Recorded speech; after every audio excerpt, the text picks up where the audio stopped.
प्रिय बच्चों, आज हम हिंदी व्याकरण सीखने की श्रृंखला में सभी रसों की परिभाषाओं को किस प्रकार हम आसान तरीके से सीख सकते हैं और याद करके लिख सकते हैं, इस बात पर चर्चा करेंगे। आप जानते हैं कि जब भी हम किसी कविता को पढ़ते हैं या सुनते हैं तो कविता को पढ़ने या सुनने से हमें हमारे हृदय को, मन को जिस आनंद की, रस की प्राप्ति होती है उसे ही वास्तव में रस कहा जाता है। व्याकरण की दृष्टि से बात करें तो रस के जो 4 अंग हैं, स्थायी भाव, विभाव, अनुभाव और संचारी भाव, इन चारों से मिलकर रस की निष्पत्ति यानी संरचना होती है। यहाँ हम बात कर रहे हैं रस के अलग अलग प्रकारों की और उनकी परिभाषाओं की। यहाँ आप देख रहे हैं सारे रसों के नाम और उनके सामने उनके जो स्थायी भाव हैं ना, कि कविता का जिस रस पर आधारित कविता है और उस कविता में शुरू से अंत तक जिस स्थायी भाव की वहां पर उपस्थिति रहती है, तो वो अलग अलग रस के सामने उसके स्थायी भाव यहाँ पर लिखे गए हैं, जो आपको अभी परिभाषाएं बनाने में सहयोगी साबित होंगे। इसके साथ ही हमें आवश्यकता होगी रस के अंगों के नाम की, जो यहाँ बोर्ड पर लिखे गए हैं। यहाँ मैंने जो किसी भी रस की आप परिभाषा बनाएंगे उसका मैंने एक ढांचा यानी एक स्ट्रक्चर जो है वो यहाँ तैयार किया हुआ है। बस हमको क्या करना है, यहाँ से एक एक जिस रस की परिभाषा बनानी है उसका स्थायी भाव वहां से लेना है और बाकी जो उसके 3 अंग हैं, किसके, रस के, विभाव, अनुभाव और संचारी भाव, उनको यहाँ पर जोड़ना है और यहाँ पर स्थायी भाव के साथ लेकर के जिस स्थायी भाव की पुष्टि हो जाएगी, विकसित होगा, वही वह रस बन जाएगा। उदाहरण के तौर पर हम देखते हैं, यदि हमको श्रृंगार रस की परिभाषा बनानी है तो श्रृंगार रस का स्थायी भाव है रति या प्रेम। तो यहाँ पर हमको क्या करना है, जहां काव्य में विभाव, अनुभाव और संचारी भाव, ये तीनों जो है वो उसके अंग हैं, मैंने स्थायी भाव छोड़ा है क्योंकि यहाँ पर हम केवल रस की परिभाषा नहीं बना रहे हैं, यहाँ हम पर्टिकुलर रस के प्रकार की परिभाषा बना रहे हैं। इसलिए जिस रस के प्रकार की परिभाषा बनाएंगे उस रस का हमको स्थायी भाव यहाँ से लेना होगा। इसलिए हम क्या लिखेंगे, काव्य में जहां विभाव, अनुभाव, संचारी भाव के संयोग से, है ना, के संयोग से यानी के साथ मिलकर, अब हमें अगर किसकी बनानी है, श्रृंगार रस की परिभाषा बनानी है तो उसका है स्थायी भाव रति। मैं यहाँ पर लिखूंगी संयोग से रति नामक स्थायी भाव विकसित होता है। वहां कौन से रस की परिभाषा बना रही हूं मैं, श्रृंगार रस की, तो मैं वहां पर लिखूंगी श्रृंगार रस की निष्पत्ति होती है। बिल्कुल सिंपल। यदि अब हमको किसी और रस की परिभाषा बनानी है तो उसके लिए हम क्या करेंगे, यहां से मैंने अब रति नामक जो स्थायी भाव लिया था वो मैंने यहां से मिटा दिया है। अब मान लीजिए मुझे बनानी है हास्य रस की परिभाषा, तो हास्य रस का स्थायी भाव जो है वो हास है। यहाँ फिर से हम वो 3 अंग लेंगे, वैसा का वैसा, कोई चेंज नहीं करना है। जो रस की परिभाषा बनानी है उस रस का स्थायी भाव लेना है, अपने को इतना ही काम करना है और बार बार जो 3 अंग है वैसे के वैसे ही उसमें रहेंगे। श्रृंगार रस का बनाया था तो मैंने यहाँ पर रति लिखा, ठीक है। अब यहाँ पर अगर हास्य का बना रहे हैं तो हम लिखेंगे जहां काव्य में विभाव, अनुभाव और संचारी भाव के संयोग से हास नामक स्थायी भाव विकसित होता है। वहां किस रस की परिभाषा बना रही हूं मैं, हास्य रस की परिभाषा बना रही हूं, तो मुझे यहाँ लिखना होगा वहां हास्य रस की निष्पत्ति होती है। बस अब हमको जितने जितने रसों की परिभाषा बनानी है हम जल्दी जल्दी जो है वो उसी प्रकार से स्थायी भाव बदलते जाएंगे और रस की परिभाषा बनाते जाएंगे। हमारा एक बाहरी ढांचा जो है वो वैसा का वैसा ही रहेगा। ठीक है बच्चों, अब अपन ने हास्य रस की बना ली परिभाषा। अब मैं इसको यहाँ से मिटा रही हूँ, है ना। अब हमको मान लीजिए करुण रस की परिभाषा बनानी है, तो मुझे क्या करना होगा, जहां काव्य में विभाव, अनुभाव और संचारी भाव के संयोग से करुण का स्थायी भाव है शोक, तो मैं यहाँ लिखूंगी शोक। शोक नामक स्थायी भाव विकसित होता है, वहां करुण रस की निष्पत्ति होती है। मुझे क्या करना पड़ रहा है, सिर्फ वहां से संबंधित रस का स्थायी भाव यहाँ पर लेना पड़ रहा है और मुझे कुछ भी नहीं करना है।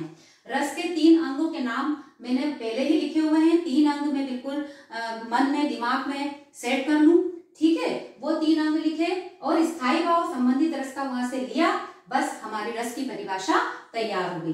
तो यहाँ हो गई है करुण रस की परिभाषा, ठीक। अब अपने को क्या बनानी है, अगला रस है रौद्र रस। तो जहां काव्य में विभाव, अनुभाव और संचारी भाव के संयोग से, ठीक है, रौद्र का स्थायी भाव है क्रोध, तो क्रोध नामक स्थायी भाव विकसित होता है, वहां रौद्र रस की निष्पत्ति होती है। बस ये बन गई रौद्र रस की परिभाषा, ठीक है बच्चों। अब इस प्रकार से हम सारे रसों की परिभाषाएं ऐसे ही बिल्कुल सरल रूप में बना सकते हैं, है ना। अब है वीर और उसका स्थायी भाव है उत्साह। तो जहां काव्य में विभाव, अनुभाव, संचारी भाव के संयोग से उत्साह नामक स्थायी भाव विकसित होता है, वहां वीर रस की उत्पत्ति होती है। आप ध्यान दीजिए, बार बार मैं केवल जिस रस की परिभाषा बनानी है उस रस का केवल स्थायी भाव ही यहाँ से उठा रही हूँ, ले रही हूँ, और उससे ही अपनी पूरी डेफिनेशन जो है वो रस की बनती जा रही है। कहीं अपने को कोई परिवर्तन नहीं लाना पड़ रहा है। अब हम भयानक रस की बात करें तो उसका है स्थायी भाव भय। तो काव्य में जहां विभाव, अनुभाव, संचारी भाव के संयोग से भय नामक स्थायी भाव विकसित होता है, वहां भयानक रस की निष्पत्ति होती है। कितनी आसानी से भयानक रस की परिभाषा भी बन गई। अब हमें विभत्स, अद्भुत और शांत रस, इनकी परिभाषाएं भी इसी प्रकार से बना लेनी है। जहां मैंने स्थायी भाव बदला है, वहां आप जैसे विभत्स रस की परिभाषा बना रहे हैं तो घृणा लिख देंगे, और यहाँ जहां मैंने भयानक लिखा है वहां जिस रस की परिभाषा बना रहे हैं वो यहाँ पर रस लिख देंगे। इसी प्रकार से अद्भुत और शांत रस की परिभाषाएं भी आप आसानी से बना सकेंगे, ठीक है बच्चों। अब क्या है कि वैसे तो साहित्य में 9 रसों को ही मान्यता दी गई है, लेकिन कुछ वर्षों से साहित्य में वात्सल्य और भक्ति रस को भी माना गया है, और उसके पीछे मेरे ख्याल से यही कारण रहा होगा कि श्रृंगार रस में केवल स्त्री और पुरुष इन दोनों के प्रेम की ही व्याख्या संभव हो पाती है। तब फिर माता पिता और बच्चे का जो प्रेम है वह किस रस में आए, और ईश्वर के साथ जिसकी लगन लगी हुई है, जो ईश्वर भक्ति में लीन है, तो ईश्वर के प्रति प्रेम किस रस की श्रेणी में आएगा। तो इन दोनों को ध्यान में रखते हुए क्या क्या 2 रस और जो है सहमति जिनकी साहित्यकारों के द्वारा, कवियों के द्वारा, है ना, उनके द्वारा प्राप्त हुई, वह 2 रस कौन से माने गए बाद में, वात्सल्य रस और भक्ति रस। वात्सल्य रस का स्थायी भाव है वत्सल यानी स्नेह, और भक्ति रस का स्थायी भाव है भगवत प्रेम या ईश्वर प्रेम। तो यदि इनकी दोनों की परिभाषाएं बनानी है तब हमको वैसा का वैसा ही फार्मूला अपनाना है जो हम बाकी 9 रसों की परिभाषाएं बनाने के लिए अपना रहे हैं। यानी केवल रस के विभाव, अनुभव, संचारी भाव 3 अंग यहाँ पर लेना है। स्थायी भाव आपको संबंधित रस का उठाना है, और जिस रस की परिभाषा बना रहे हैं उस रस का नाम लिखना है ना। फिर से हम वात्सल्य और भक्ति रस के परिभाषा बना करके इसका अभ्यास जो है वो करेंगे। जैसे जहां काव्य में विभाव, अनुभाव, संचारी भाव के संयोग से वत्सल नामक स्थायी भाव विकसित होता है, वहां वात्सल्य रस की निष्पत्ति होती है। इसी प्रकार हम भक्ति रस की भी परिभाषा बना सकेंगे।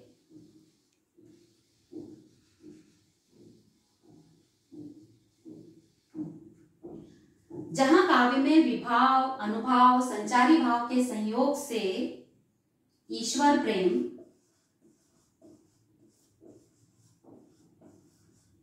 नामक स्थायी भाव विकसित होता है वहां भक्ति रस की निष्पत्ति होती है। इस प्रकार बच्चों आपने देखा कि हम कितनी आसानी से पूरे 11 रसों की परिभाषाएं बिना किसी बाधा के आराम से बना सकते हैं। बस आपको क्या ध्यान में रखना है कि रस के स्थायी भाव आपको याद होने चाहिए। उसकी एक टेबल आप बना करके अपनी स्टडी टेबल के सामने लगा करके रख सकते हैं और आपको याद होने चाहिए रस के 4 अंगों के नाम।